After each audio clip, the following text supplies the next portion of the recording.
안녕하세요. 사연 읽어주는 남녀입니다. 오늘도 와주셔서 감사드리며 그럼 바로 사연 시작하겠습니다. 안녕하세요. 저는 서울에 살고 있는 이혼녀입니다. 현재 제 상태를 어떻게 표현하는 게 맞을까 한참을 고민했는데 모든 사연을 다 말씀드리기에 제일 적합한 호칭이 이혼녀뿐이네요. 이혼녀이지만 자식도 있고 남편도 있어요. 법적으로만 이혼한 상태 그대로이고요. 정리를 해야지 하면서도 계속 이혼녀로 유지하고 있는 건 지금 상태가 제가 제일 마음이 편해서예요. 재결합을 한 상태에서 또 문제가 생기면 어쩌지, 혹시나 또 마음이 변하면 어쩌지 하고 전전긍긍할 수도 있잖아요. 그래서 그냥 계속 이혼녀인 상태를 유지하면서 남편과 또 헤어져도 이상할 게 없는 이 상태가 전 딱 좋은 것 같네요. 이상하게 들리시죠? 제가 생각해도 이상한 게 맞긴 하네요. 같이 살고 있는 제 남편은 몇 번 저를 배신했었습니다. 제가 무슨 성자도 아니고 득도한 사람도 아닌데 왜 그런 남편을 받아주었는지는 사실 저도 몰라요. 무슨 마음으로 이런 지경까지 왔는지도 잘 모르겠습니다.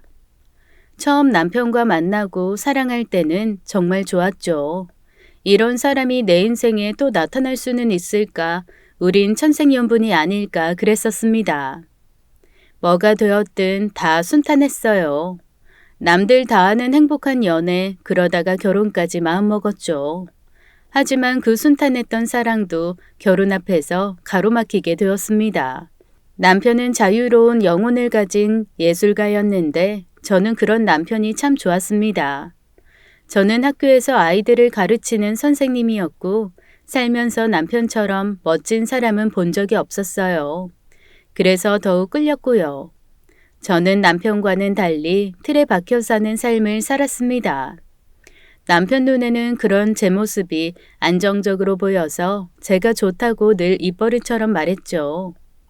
어쩌면 서로 너무 달라서 끌렸던 것 같아요. 시댁에서는 제가 안정적인 직업이라서 좋아하셨습니다. 하지만 반대로 저희 집에서는 돈벌이가 명확하지 않은 남편을 이해하지 못하셨죠. 요즘 그림으로 먹고 사는 이가 누구 있어? 옛날도 그렇지만 배병 걸려 뒤지거나 배고파 뒤지는 게 예술한다는 작자지. 그런데 그런 뻔한 인물을 내 사이로 들이라고? 내가 그러려고 내 딸을 저렇게 바르게 키운 줄 아나? 내 성에 차고 싶으면 제대로 된 직업을 챙겨가지고 와. 안 그럼 절대 안 돼. 특히나 저희 아버지께서 반대를 심하게 하셨습니다. 저희 집안 대대로 다 교육자 집안이었던 터라 더욱 그랬죠. 그래서 남편이 많이 힘들어했습니다. 결혼을 다 엎어버리고 싶다고까지 말했었죠. 내 인생을 당신 아버지 때문에 갈아엎을 순 없는 거 아니야? 나 그렇게 못 벌지 않아. 한 번씩 크게 전시를 하기도 하고 규칙적이지는 않지만 당신처럼 학생들 가르치기도 한다고. 어쩜 당신 아버지는... 답답해. 우리 결혼 없던 일로 하는 게 낫지 않겠어? 어쩜 그렇게 꽉 막혀 있어 당신 집안은. 그리고 이제 와서 하는 말이지만 뭐 당신이 그렇게나 대단해? 아버님 말씀대로 내가 전부를 희생하고 당신이랑 결혼을 해야 할 만큼 당신이 대단하냔 말이야. 나도 우리 집에선 대단하고 자랑스러운 아들이야. 내가 왜 당신 집안에 그렇게나 천대를 받아야 하냔 말이야. 내가 미안해. 우리 아버지가 좀 고리타분한 구석이 있으셔. 잘 설득해 볼 테니까 너무 스트레스 받지 마. 정말 미안해. 그리고 결혼을 엎어버리고 싶다니 우리 서로 많이 의지하고 사랑하잖아. 우리가 부모님 반대 정도로 이렇게 흔들릴 만한 사이는 아니라고 생각해. 그러니까 당신은 아무 걱정 말고 기다려줘. 내가 어떻게 해볼게. 아버지는 그런 남편이 정말 마음에 안 드셨는지 다른 선자리를 구해서까지 저희 결혼을 반대하셨습니다. 같은 직종인 선생님을 만나서 편하게 살라고만 하셨고 남편을 제대로 들여다보려고도 하지 않으셨어요. 그러다가 어쩔 수 없이 허락을 하셨는데 그 이유는 제가 아이를 가지게 되어서였어요. 아버지는 아이들을 가르치는 선생님인 제가 결혼도 안 하고 아이를 가져서 배가 불러온다면 그만한 망신이 어디 있느냐고 하셨죠. 그로 인해 우리는 결혼을 서두르게 되었습니다. 그래서 아이를 가지고 3개월째가 되던 날 양가 상견례를 하게 되었어요. 하지만 양쪽 집안 모두 분위기가 안 좋았죠. 그래서 제가 양쪽 어른들을 오가면서 부단히 애를 써야만 했습니다. 저희 진짜 잘 살게요. 남부럽지 않게 행복하게 잘 살게요. 그러니 걱정하지 마세요. 이 사람 책임감 있고 절 많이 사랑해주는 사람이에요. 그리고 저도 이 사람 많이 믿고 따르고 있고요. 그러니까 다들 걱정 안 하셔도 돼요. 저희들 믿어주세요. 이미 대책 없이 애를 가져놓고 믿어달라니 나원. 그쪽 아드님이 이런 사람입니다. 미래도 불투명한데 애부터 만들고 참나. 사돈어른, 그 말씀이 너무 심하신 거 아닙니까? 그쪽 집안이 아무리 잘났다 한들 교사 별겁니까? 우리 아들이 전시회만 몇 번 하면 그깟 교사 월급 1년치를 봅니다. 잘 알지도 못하시면서 무턱대고 무시하지 마세요. 저희도 사돈어른 마음에 안 들어요. 우리 며느라가가 착하고 하니까 그러려니 하는 거지.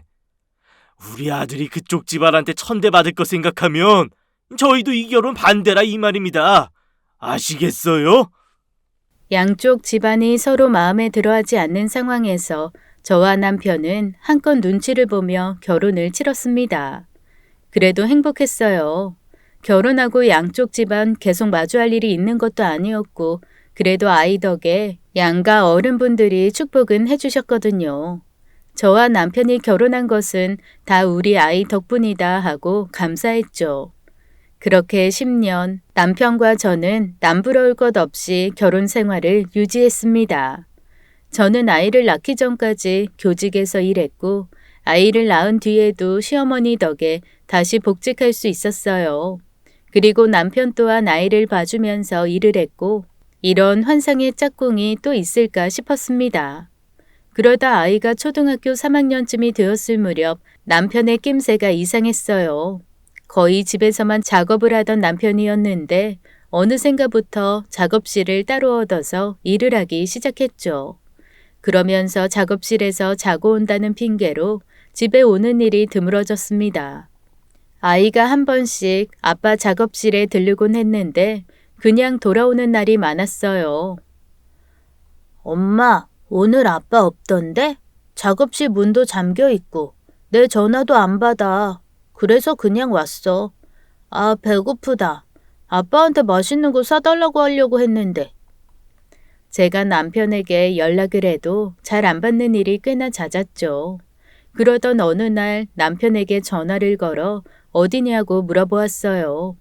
작업실이라는 말이 돌아왔습니다. 여보, 지금 어디야? 오늘은 집에 들어오는 거야? 작업할 게 그렇게 많아? 요새 얼굴 보기가 너무 힘드네. 아, 지금 작업실이지. 일이 너무 많네. 나도 밥도 못 먹고 일하고 있어. 너무 정신이 없어서. 오늘도 집에 못 들어갈 것 같은데 어쩌지? 지금 작업실이라는 거지? 알겠어. 내가 도시락이라도 싸갈까? 밥도 못 먹고 일하고 있다면서. 아니야. 대충 때우면 되는데 뭐하러. 당신이나 우리 아들이랑 잘 챙겨서 먹어. 내 걱정은 하지 말고. 내일은 일찍 들어갈게. 나 신경 쓰지 마. 알겠지? 남편의 이런 당당한 태도에 아니겠거니 했습니다. 제가 아는 남편은 외도를 하거나 다른 여자를 만날 그런 사람이 아니었으니까요. 아마 모든 아내들의 착각이 아닐까 싶네요. 그러다 어느 날은 남편에게 미리 연락을 하지 않고 남편의 작업실에 들르게 되었어요. 의도한 것은 아니었고 깜짝 놀라게 해줄 생각에 이벤트성으로 간 것이었죠. 그런데 그날 제가 목격한 것은 다름 아닌 남편의 외도 장면이었습니다. 바쁘다더니 제가 아는 그림 작업이 아닌 다른 작업이었더군요. 어떤 여자와 마주 앉아서 손을 잡고 있는데 누가 봐도 바람 피우는 모습이었죠. 예전에 저와 연애할 때 절 바라보던 표정 그대로였습니다. 그 눈빛으로 다른 여자를 바라보고 있었던 거죠. 저는 남편에게 전후 사정을 물을 것도 없이 그 눈빛만으로도 이미 직감으로 알아차렸습니다. 그리곤 들고 온 도시락을 남편 면전에 내던져 버렸죠. 당신 지금 이게 일하는 거야? 지금 뭐 하고 있는 거야? 내던진 도시락이 남편이 펼쳐놓은 그림 위에 흩뿌려졌고 남편은 제 안위보다는 그림을 보면서 안타까워했습니다. 그러더니 자신이 방금 전 한 행동은 제가 생각하는 그런 게 아니라며 변명을 늘어놓았죠. 당신 지금 이게 무슨 추태야? 이거는 그냥 작품 때문에 교감한 것뿐이야. 이분은 내 그림 모델이고 모델이랑 어느 정도 교감이 되어야 좋은 작품이 나오는 거라고. 당신이 그걸 알기나 해? 알지도 못하면서 생각하는 것하고는 이게 무슨 짓이냐고. 밑그림 그려놓은 거 다 망가졌잖아. 그걸 지금 말이라고 해? 뭘 잘했다고 그렇게 떳떳해? 여보세요. 거기 모델분. 입이 있으면 어디 한번 말해보세요. 방금 전 그 행동들이 정말 작품 때문에 그런 거라고요? 그게 말이 된다고 생각하세요? 그러자 남편과 손을 잡고 있던 여자 모델은 당황한 나머지 가방도 제대로 챙기지 못한 채 황급히 뛰쳐나갔습니다. 저는 남편의 그 예술한다는 핑계로 가짜는 짓 하는 게 가당치도 않았어요. 그날 남편에게 이혼을 통보했습니다. 제가 발견한 건 그날 하루지만 그간 얼마나 수없이 저 몰래 그런 짓을 했을지 뻔하더라고요. 그래서 더는 남편과 살 자신이 없었어요. 외도를 목격한 후 집으로 바로 온 저를 남편이 뒤따라와 왔습니다. 계속해서 거짓말로 아니라고 했지만 이미 제 속은 뒤집어진 뒤였고 더는 남편을 보고 싶지도 않았어요.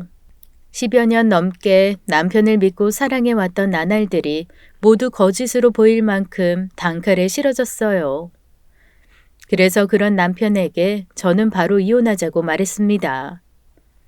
당신이 무슨 말을 해도 난 이혼밖에 답이 없어. 지금도 당신 얼굴만 봐도 우라가 치밀어. 그러니까 이혼하자. 소송이고 뭐고 위자료 그딴 것도 안 바랄 테니까 깔끔하게 이혼해 우리. 이건 아니지. 왜 내 말은 안 믿어줘? 내가 아니라니까. 솔직히 말하면 흔들린 건 맞아. 하지만 아무 일도 없었어. 그러니까 이건 이혼 사유에 속하지도 못해. 알겠어?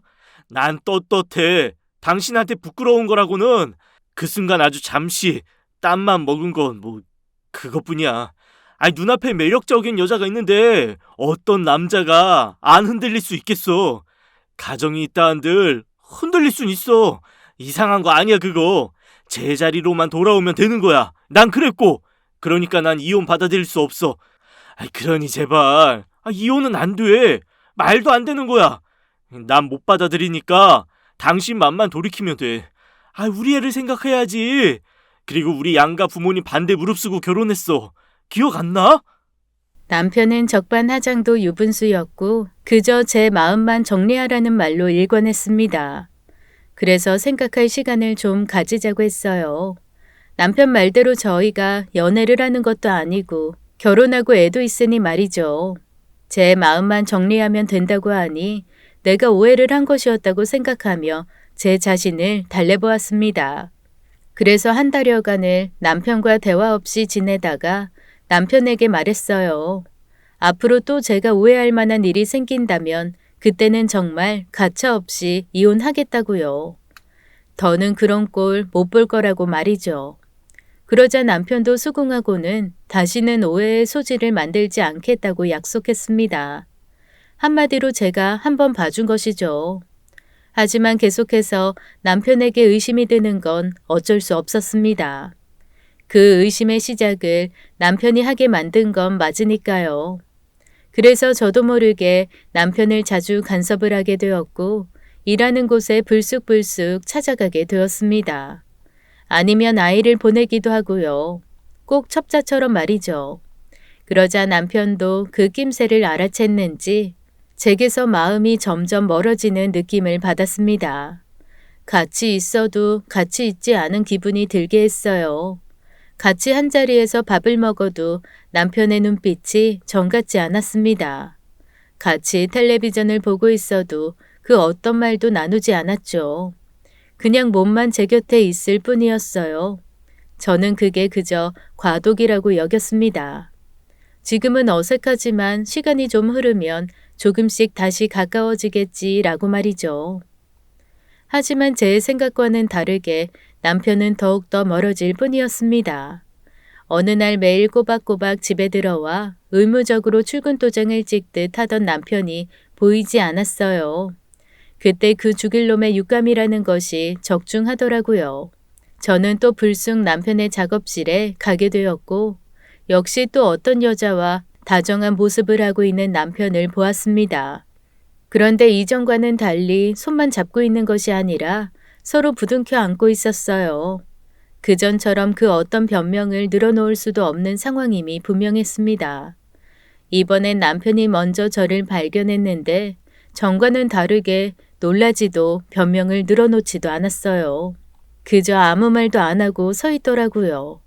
그래서 저도 그 모습에 소리를 치지도 화를 내지도 않고 그대로 돌아서서 집으로 왔습니다. 어쩌면 남편이나 저나 위기를 극복할 생각은 이제 없어진 듯 했습니다. 그저 서서히 멀어지고 있을 뿐이었죠. 그 일이 있고 저는 남편에게 이혼 서류를 내밀었어요. 남편은 무덤덤하게 이혼 서류에 사인을 했고요. 그리고 위자료를 제게 모두 몰아주더군요. 당연하듯 아이를 저보고 키우라고 했습니다. 난 혼자서 아이 키울 자신 없어. 여태 그래왔듯이 당신이 아이를 키워. 얼마가 들던지 양육비고 뭐고 내가 다 낼 테니까 뭐 애가 아직 많이 어리니까 사람 써도 되고 아니면 예전처럼 우리 엄마한테 맡겨도 좋아. 내가 잘못한 거니까 뭐가 되었든지 내가 다 감수할게. 그리고 난 지금 만나는 사람이랑 재혼할 거야. 그러니까 요구할 거 있으면 지금 다 해. 뭐든 내가 다 해줄 수 있는 건 다 해줄게. 남편은 자신의 잘못에 사과는커녕 그저 제가 원하는 대로 다 해주겠다는 말뿐이었습니다. 그래서 저는 쓸데없이 당당한 남편에게 말했어요. 제 앞에서 미안하다고 빌라고 말이죠. 그래, 위자료든 뭐든 당신이 가진 돈 다 줘. 그래야 애를 키워도 내가 손해보는 게 없지. 그리고 그게 다가 아니잖아. 너는 나한테 미안하다고 싹싹 빌어야 돼. 이혼하는 마당에 그게 무슨 소용이겠나 싶지만 나는 그래. 이혼이 물질적으로 나누고 따로 떨어져 살고의 문제가 아니야. 정신적, 정서적인 고통도 포함되는 거라고. 너, 나 배신한 거야. 그것도 우리 부모님 믿음까지 다 저버린 거라고. 알아? 우리 결혼할 때 부모님들한테 뭐라고 했니? 우리 믿어달라고 했지. 남부러울 거 없이 정말 잘 살 거라고. 그런데 이게 뭐야? 넌 부모님한테 당당하게 말할 수 있겠어? 결국 이렇게 되었다고? 벼룩도 낯짝이라는 게 있는데 넌 어쩜 낯짝도 없니? 빨리 내 눈앞에서 당장 사과해. 어서! 남편은 제 외침에 무릎을 꿇고 사과했습니다. 진심은 닿지 않은 듯 보였죠. 그동안 미안했고 헤어져서도 잘 살라는 말은 빼놓지 않았죠. 전혀 위안이 되지는 않았지만 그 당시에 저는 어떻게 해서든 남편보다는 덜 비참해지고 싶었어요. 그래서 헤어지는 마당에 뭐든 다 해달라고 했습니다. 저희 부모님 앞에서도 빌라고 했어요. 그 대신 제 앞에서 했던 것과는 다르게 진심을 다해서 사과해달라고 말이죠. 그저 이혼만이 급했던 남편은 자존심도 부리지 않고 저희 부모님 앞에서 제가 시키는 대로 사죄를 했습니다. 제 과실로 저희 이혼하게 됐습니다. 장인어른께서 사람 아주 잘 보셨습니다. 전 역시 그런 놈이었어요. 이 사람이 아닌 다른 사람을 더 사랑하게 되어서 저희 이혼하게 되었습니다. 이 사람과의 믿음을 저버려서 정말 죄송해요. 결혼할 때 약속드렸던 거 못 지켜서 정말 죄송합니다. 남편의 말에 저희 엄마는 뒷목을 잡으셨죠. 저희 아버지는 들고 계시던 효자손으로 남편을 흠씬 두들겨 때렸습니다. 생긴 것부터 그럴 줄 알았다. 딴따라 같은 놈이 역시 그럴 게 뻔했다 라면서 남편을 수없이 때리셨어요. 남편은 군소리도 비명 한 번도 없이 저희 아버지가 때리시는 걸 고분고분 다 맞고 있었죠. 저는 그 모습을 다 보면서 이 사람이 정말 나랑 제대로 정을 때려는구나 싶었습니다. 다시는 안 볼 생각인가 보다 했어요. 저희 아버지께 하도 맞아서 얼굴과 온몸에 피멍이 들고 이도 하나 나갔어요. 그래도 고소나 손해배상도 청구하지도 않았고 위자료를 적게 주지도 않았습니다. 남편은 본인의 작업실 하나 빼고는 모든 재산을 제게 다 주었고 아이에 대해서는 더더욱 제가 원하는 대로 다 해주었습니다. 그 길로 정말 끝이라고 생각했어요. 이혼 도장 찍고 각자의 길을 갔죠. 저는 이혼을 하고 바로 친정으로 들어가서 살았어요. 제게 잘못된 선택을 했다며 꾸짖던 저희 아버지께서는 남편을 죽도록 패고서 기운이 다 빠지셨는지 더 이상 저를 탓하지 않으셨습니다. 그리고 그저 아이만 생각하면서 살라고 말씀하셨어요. 이 모든 결과는 누구 탓할 거 하나 없다. 다 네가 자초한 일들이야. 네가 앞일이 이렇게 될지 알았겠냐마는 결국엔 벌어진 일들 모두 네가 책임져야 하는 거다. 그러니까 네 새끼 상처받지 않게 애만 보고 살아. 재혼은 꿈도 꾸지 말고 그저 네 새끼만 보고 살아. 그런 안목으로 또 누굴 만나? 네 팔자 네가 거두면서 평생 살아 이거사. 그런데 저는 아이가 많이 걱정되었어요. 아빠를 잘 따르기도 했고 함께한 추억도 많았죠. 이혼하고 한 달 정도 지나자 역시 아이가 아빠를 찾았습니다. 자다가 깨어서 울기도 하고 친구들 아빠를 보면서 생각이 났는지 불현듯 한 번씩 아빠는 어디 있냐고 물었어요. 아직은 어렸지만 그래도 알 건 다 알고 있는 듯 했습니다. 어느 날은 학교에서 돌아와서 제게 이혼이 뭐냐고 묻더라고요. 더는 돌려 말하는 거 안 되겠다 싶어서 이혼은 엄마랑 아빠가 같이 안 살기로 결정하는 거야. 서로 너무 달라서 따로 사는 거 그게 이혼이야. 그러자 아들은 울기 시작했습니다. 엄마 아빠가 이혼한 게 아니기를 바랐대요. 그저 잠시 떨어져서 사는 것이길 빌었대요. 그제야 미안해졌습니다. 아들에게 진작에 솔직하게 말해주지 못하고 엄마 아빠가 끝까지 잘 사는 모습을 보여주지 못해서요. 그래서 아들은 몇 주간 말을 하지 않았습니다. 나름 큰 상처였는지 말없이 허공만 보기도 했어요. 아이를 봐주시는 저희 엄마께서 걱정이 이만저만이 아니셨죠. 아이에게 정신적으로 문제가 생길까봐 치료를 받아야 하는 게 아닌지도 의논하셨어요. 아무리 네 남편이 양육을 너한테 다 떠맡겼어도 지 새끼인데 한 번씩은 만나야지. 진짜 끝까지 못된 놈이야 아주. 그리고 너도 그래. 너는 네 생각만 해? 네 새끼 생각은 안 해? 이혼하고 갈라서면 그게 너희 둘만의 문제인 줄 알아? 네 새끼가 바보야. 지 아빠 멀쩡히 살아있는 거 뻔히 아는데 여태 얼굴도 안 보여주고 설명도 제대로 안 해주고 정말 네가 그러고도 애들 가르치는 선생이냐 이거사? 엄마 말이 틀린 것 하나 없었습니다. 저는 정말 이혼하고 남편과는 다시는 안 만날 생각이었어요. 외도한 상대와 재혼한다고 하니 잘 먹고 잘 살아라 그 마음뿐이었죠. 그래서 이혼한 후에 단 한 번도 연락을 한 적이 없었습니다. 하지만 아이 앞에서 자존심이고 뭐고 필요 있나요? 뒤늦게야 처음으로 이혼한 남편에게 연락을 했습니다. 바로 받더라고요. 꽤 안 좋은 가라앉은 목소리로요. 애가 당신 찾아 보러 와. 그래. 뭐 언제 어디로 가면 되는데. 그래도 아빠라고 애 이야기하니까 바로 보겠다고 하더라고요. 그래서 남편과 놀이공원에서 만나기로 약속을 잡고 아들을 데리고 나갔습니다. 말없이 울적해하는 아들에게 내일 아빠를 만날 거라고 예고를 했죠. 그러자 언제 그랬냐는 듯이 환하게 웃으면서 너무 좋아하더라고요. 그 모습에 미안해졌습니다. 그때 알았어요. 가족끼리 놀이공원을 한 번도 가본 적이 없었다는 걸요. 이혼하고 거의 1년 만에 남편을 다시 만났습니다. 그런데 잘 지내고 있었을 거라는 제 생각과는 달리 페인이 따로 없었어요. 멋부리기라면 남부러울 것 없이 잘 꾸미고 다니던 사람인데 초췌한 모습에 끼니도 제때 챙겨 먹지 않는지 많이 야위어 있었어요.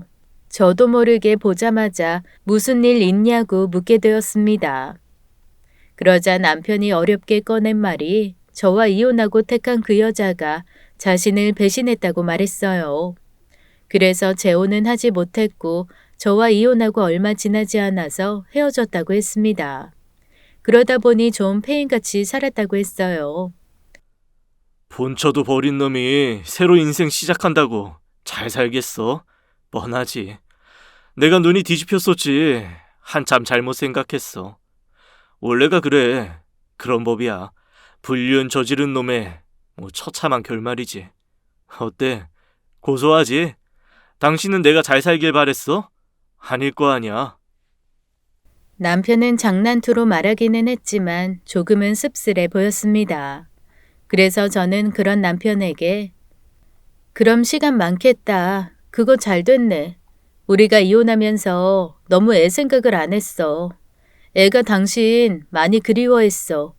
당신 말처럼 아이가 거의 나랑 지내서 당신과 떨어져도 별로 신경 안 쓸 줄 알았는데 그건 온전히 우리 착각인가 봐. 당신 많이 찾았어. 보고 싶다고 울고 우리 이혼했다는 걸 인정을 못해. 한동안 말도 안 하고 우울해했어. 그러니까 애 좀 자주 만나줘. 이렇게 자주 만나줘. 애를 위해서. 우리가 이혼한 거지 아빠를 끝낸 건 아니잖아. 적어도 아빠 노릇은 애가 안 찾을 때까지 해. 의무야 의무. 그러자 남편은 절 보며 웃었습니다. 자신도 거기까지는 미처 생각을 못했다면서요. 그렇게 남편을 만나고 와서는 아이가 달라졌어요. 잔뜩 신이 나서는 또 언제 아빠랑 놀러 가냐고 묻더군요. 그러다 보니 이혼만 했지 남편과 너무 자주 만나게 되었어요. 나중에는 친정 부모님께서 그럴 거면 다시 합치라고까지 말씀하시더라고요. 또 만나러 나가? 너네 지금 뭐 하는 거냐? 애들 장난하는 것도 아니고. 일주일에 4번은 만나는데 그럴 거면 다시 살림을 합쳐 이것들아. 계속 그러면 애도 헷갈려. 확실히 정리를 하던지. 선을 그어야지 그게 뭐 하는 거람? 적당히 해. 그런데 어느샌가부터 제가 남편을 만나는 날을 기대하고 있더라고요. 그래서 슬쩍 떠보기라도 해볼까 싶었습니다. 당신 전에 그 여자랑 정리했다고 했지? 아예 연락도 안 하고 안 만나는 거지. 그치? 걔 얼마 전에 결혼했더라. 내가 찾아가서 깽판을 놔줄까 싶었는데 이미 끝난 거. 그래 어디 한번 잘 사나 보자 하고 말아버렸어. 에이 그래서 말인데 우리 다시 합치는 거 어때? 아이 나 그동안 반성 많이 했어. 아이 다시는 그런 일 안 만들게. 우리 아들이 자꾸 눈에 밟히기도 하고 잠들기 전에 당신이 생각나. 어떨 때는 보고 싶기도 하고. 내가 볼 때 우리가 너무 오래 연애하다가 결혼했고 딱 권태기가 올 즈음에 내가 다른 여자한테 눈이 돌아간 것 같아. 내가 경솔했어. 너무 미안해. 그러니까 우리 다시 시작하자. 다시 같이 살아보자. 재결합을 제안한 남편에게는 생각해 보자고 말했지만 이미 제 마음은 기울어져 있는 상태였습니다. 그래서 집에 돌아가서 친정에도 말씀을 드렸죠. 물론 아이 핑계를 댔고요. 그 사람이 다시 같이 살재. 만나던 여자랑 깔끔하게 정리도 했고 우리 애가 자꾸 눈에 밟힌다고 하고 어차피 나도 다른 만나는 사람도 없고 아이 생각해서는 이렇게 흐지부지 하는 것보다야 다시 합치는 게 어떨까 싶어. 그런데 정식 재결합은 아니고 이혼한 상태로 그냥 같이 살림만 합치려고. 어때? 한 번 바람 피운 놈이 두 번이고 안 피겠니? 바람은 우연 아니야. 작정하고 피우는 거라고. 그런 놈은 두 번이고 세 번이고 피울 수 있는 거다. 그래도 다시 믿고 만날 수 있겠어? 아무리 애 때문이라지만 너 아직 젊어. 네 아빠는 너 애만 생각하고 재호는 죽어도 안 된다고 했지만 나는 생각이 다르다. 그깟 놈 있고 애 좀 키우고 살다가 애 좀 크면 더 좋은 사람 만나서 재혼했으면 싶어. 그러니까 허튼 생각하지 마. 그놈 어림도 없어. 친정 엄마도 그렇고 주변 지인들까지 모두 저를 만류했습니다. 더러운 쓰레기는 주워와서 닦고 꾸며도 얼마 못 가서 다시 버리게 된다고 말이죠. 그런데 저도 철이 덜 든 건지 남편과의 아쉬움이 남아서인 건지 주변의 만류를 다 저버리고 다시 살림을 합쳤어요. 이번에는 잘하겠지, 설마 또 그러지는 않겠지라는 생각이었습니다. 집을 새로 구했고 남편만 집으로 들어와서 살았어요. 그렇다고 해서 법적으로 서류를 정리하진 않았습니다. 이혼한 상태 그대로이되 가까이서 아이를 돌보는 부모의 형태를 유지했죠. 그 덕분에 아이도 더 밝아졌고 저와 남편도 조금씩 달라졌습니다. 조금 더 책임감이라는 게 생기는 듯 했고 하나보다는 둘이 맞는지 뭔가 활력이 생겼죠. 시간이 흘러 아들은 부모의 손길보다 친구들을 좋아할 시기가 되었고 대학 진학을 앞두게 되었습니다. 저와 남편 또한 아이보다는 서로의 일에 더 집중을 하고 앞으로의 미래에 대한 걱정을 하며 살고 있었죠. 하지만 저는 우리 가족과의 미래였지 저 혼자만을 생각하지 않았어요. 그런데 역시나 남편은 달랐습니다. 우리 가족과의 안정적이고 행복한 미래가 아닌 본인의 흥미 그리고 성적 취향에 대한 관심뿐이었던 것 같았습니다. 어느샌가부터 남편이 또 다른 사람을 만나고 있는 것 같다는 생각이 직감적으로 들었습니다. 물론 남편과 살림을 합치고 저와 남편은 단 한 번도 잠자리를 가지지 않았어요. 이전의 배신감 때문이었는지 아니면 그저 아이 때문에 합친 것이라는 생각이 들었는지는 몰라도 저는 남편과의 관계가 끌리지 않았었습니다. 그러다 보니 한 침대를 쓰고 잠이 들지언정 몸을 섞을 일은 없었어요. 하지만 그 이유만으로 외도를 한다는 건 용납할 수 없었죠. 남편의 두 번째 외도를 눈치채고 저는 다시 한번 선택의 기로에 섰습니다. 그때는 아이 핑계를 댈 것도 없었어요. 당신 다른 여자 만나는 거 알아. 어차피 우리 지금 혼인한 상태도 아니잖아. 이혼한 상태 그대로인 거 당신도 알고 나도 우리 애도 다 알아. 그러니까 이번에는 당신만 이 집에서 나가면 돼. 그 대신 우리 아들한테 정확하게 설명은 하고 나가. 당신이 잘못해서 우리 가정이 다시 깨진 거라는 거. 복잡하지 않고 아주 좋네. 이제는 당신 원망할 애정도 없어. 빨리 정리하고 애 상처 안 받게 하고 나가. 그러자 남편 또한 작정한 듯 알겠다고 한 뒤 자신의 짐을 정리했습니다. 그제야 이런 사람이었지.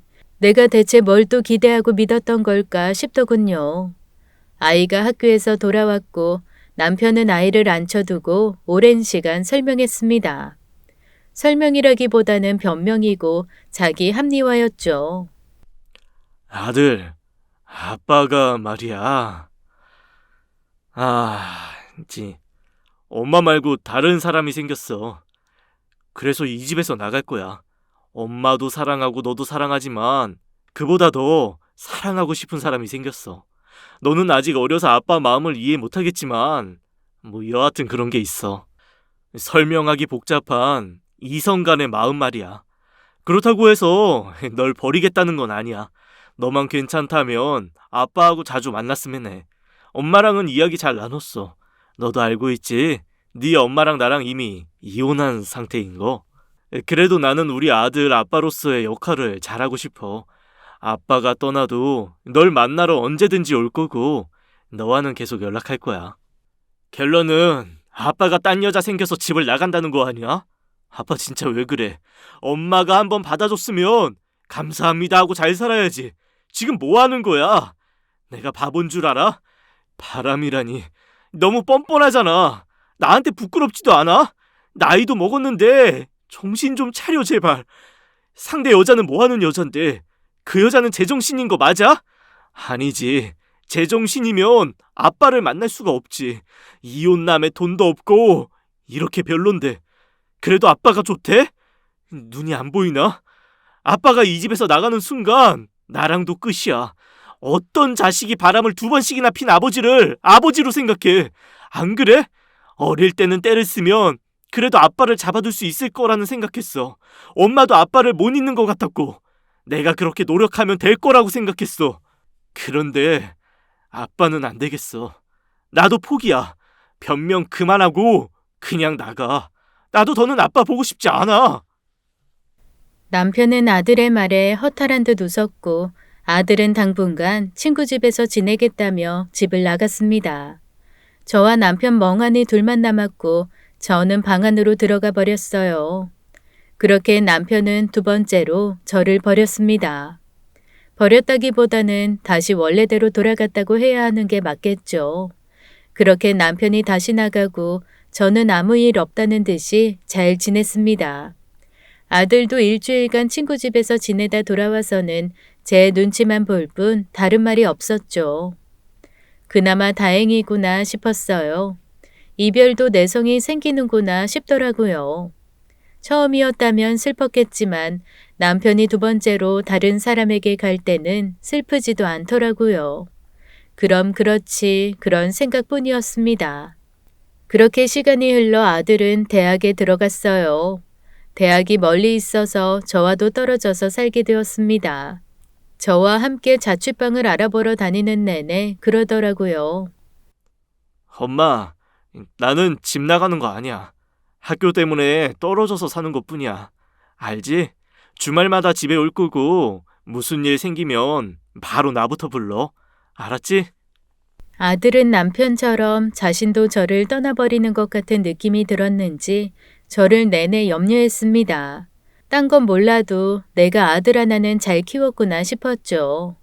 하지만 아들의 생각과는 달리 집에 저 혼자 남으니 그렇게나 가뿐할 수가 없더라고요.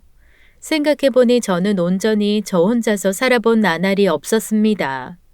부모님과 살다가 결혼하고 결혼해서 아들을 낳고 살다가 남편과 헤어지고 친정에 다시 들어가고 다시 남편과 만나서 셋이 살다가 헤어지고 그런 삶의 연속이었네요. 아무도 신경 쓰지 않고 사는 삶이라는 게 이런 거구나 싶고 좋았어요. 온전히 저만 생각하고 살아본 적이 없어서 신선하고 좋았습니다. 집안에서 편하게 홀딱 벗고 헐랭헐랭 있어 본 적도 없었고 설거지하기 귀찮아서 그대로 팽개쳐둔 적도 없었거든요. 밤새도록 딴 사람 신경 안 쓰고 술 마시며 텔레비전을 본 적도 없었던 거 있죠. 그래서 자유를 얻은 김에 그런 거 다 해봤습니다. 질리게 다 해보고 나니 사람 마음이라는 게 더 재미있는 일들을 찾게 되더군요. 아들을 돌보고 남편을 신경 쓰고 살다 보니 내가 뭘 원하는지 뭘 하면 즐거운지도 몰랐던 거 있죠.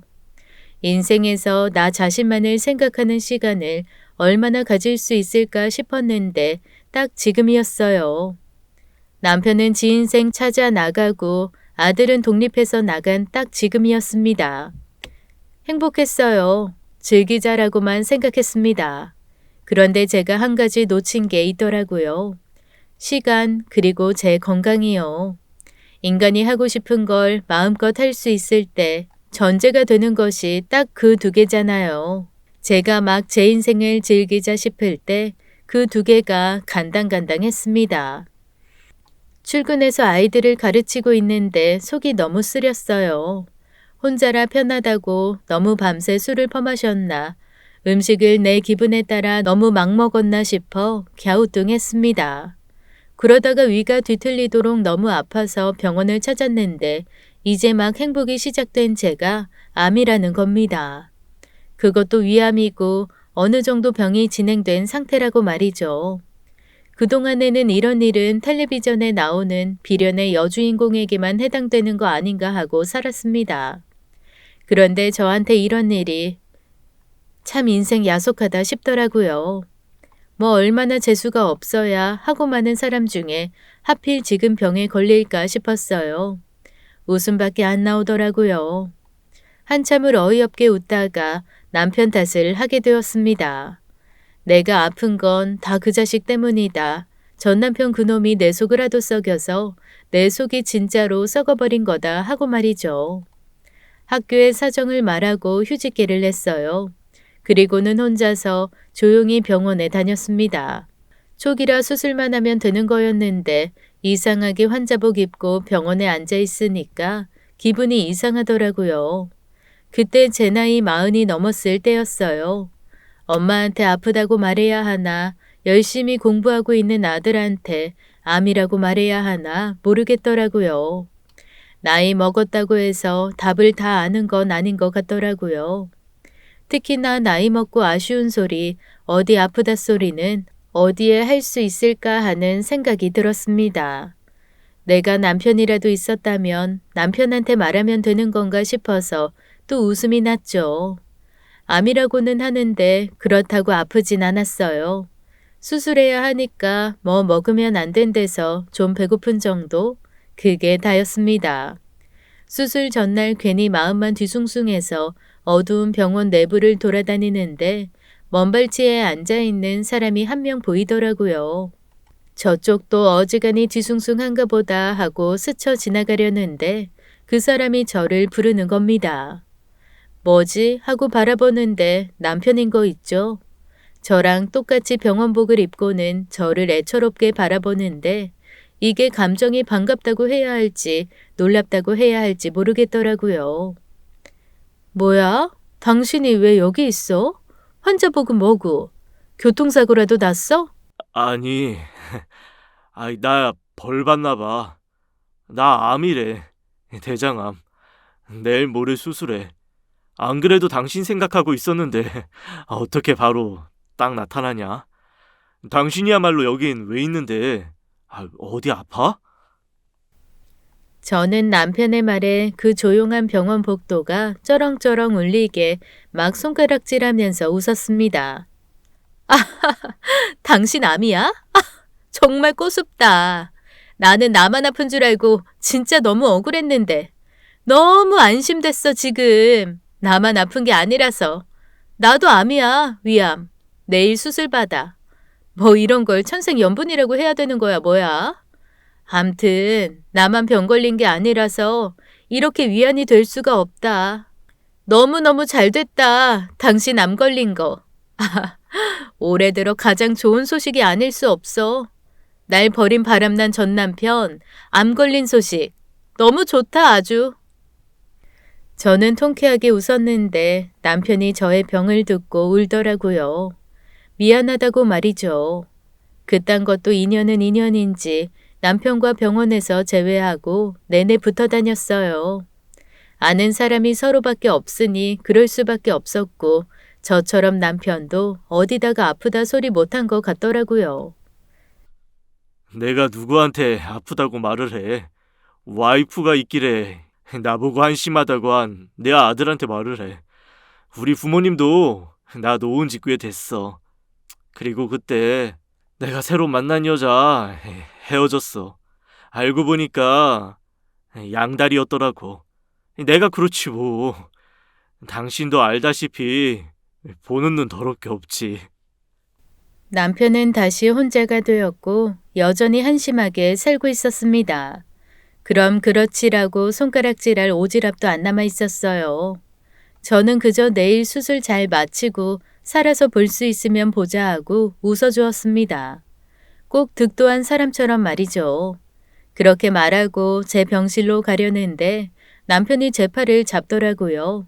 자기 무섭대요. 수술 잘못될까봐 일찍 죽을까봐요. 애처럼 구는데 그때는 웃음이 안 나대요. 나를 수없이 배신했지만 지금 이 순간 이 사람한테는 나뿐이구나 싶었어요. 전처가 아니라 절 구원자 보듯 하는 눈빛이었습니다. 남편의 간절한 눈빛을 보니 마음이 약해졌는지 지금 잡힌 내 팔을 뿌리치면 안 될 것 같았어요. 그래서 비웃기보다는 별거 아니야. 우리 아버지도 대장암 수술 한 번 했었잖아. 기억 안 나? 하긴 당신 우리 아빠랑 사이 안 좋았었지? 그래서 관심 없었겠다. 우리 아버지는 대장암 3기셨어.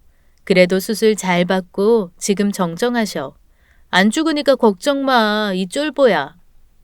나름의 위로를 건네고는 저는 제 병실로 돌아와서 한참을 고민하다가 아들에게 전화를 걸었습니다. 아들, 엄마, 아파. 그래서 병원에 입원했어. 내일은 학교 쉬는 날이지? 엄마, 내일 수술 받아. 약속 없으면 올래? 별거 아니긴 한데 그냥 엄마가 우리 아들 얼굴 보고 싶어서 그래. 아마 저도 어딘가에 투정을 하고 싶었나 봐요. 그래서 아들에게 와달라고 말했고 아들은 그날 새벽에 바로 병실로 왔습니다. 괜히 연락했나 싶을 만큼 아들이 많이 울었어요. 진작에 왜 말 안 했냐고 절 혼내기도 했죠. 고맙고 미안했습니다. 엄마는 이게 문제야.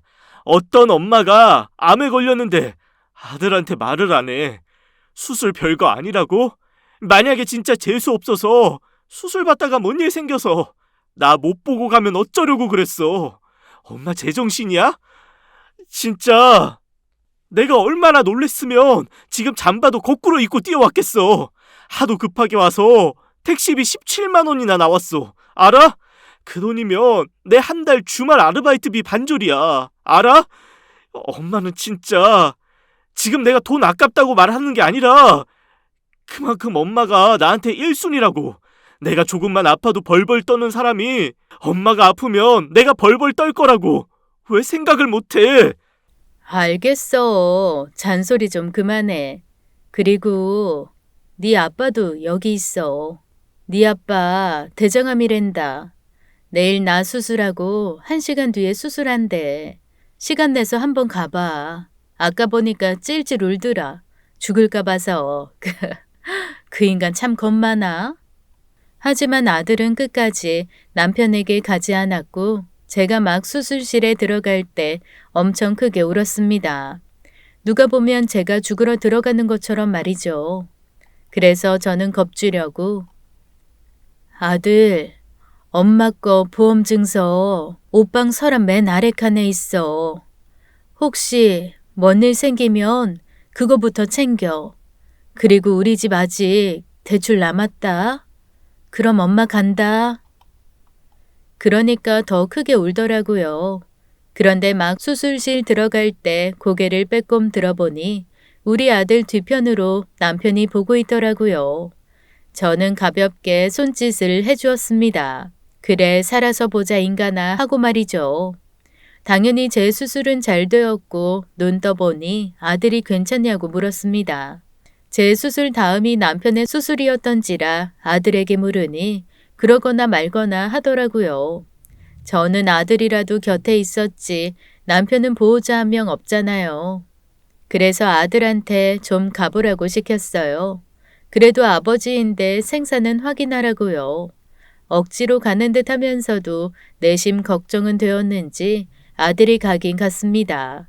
그리고는 금방 돌아와선 살았네 하더라고요. 그리고 말은 그렇게 해도 아들은 제 병실과 남편의 병실을 오갔습니다. 한 번씩 확인을 하더라고요.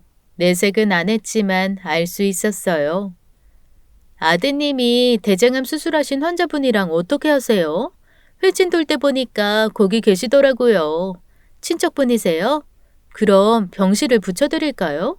아니요. 바람난 전 남편이에요. 제 아들한테는 못난 아빠죠. 그래도 살았나 확인하는 거예요. 불쌍하잖아요. 아무도 없이 혼자 수술받고 있으니까. 네. 저도 나이가 들었는지 이제는 그런 말 그냥 막 나오대요. 입원해서 같은 병실 쓰는 분들한테도 다 떠벌렸어요. 같이 텔레비전 보는데 바람 피우는 놈이 나오길래 저런 놈은 무조건 벌 받는다고 나도 바람 피운 남편이 병 걸려서 수술 받았다고 막 웃었어요. 그렇게 말하니까 저만 웃고 다른 분들은 싸해지긴 했습니다.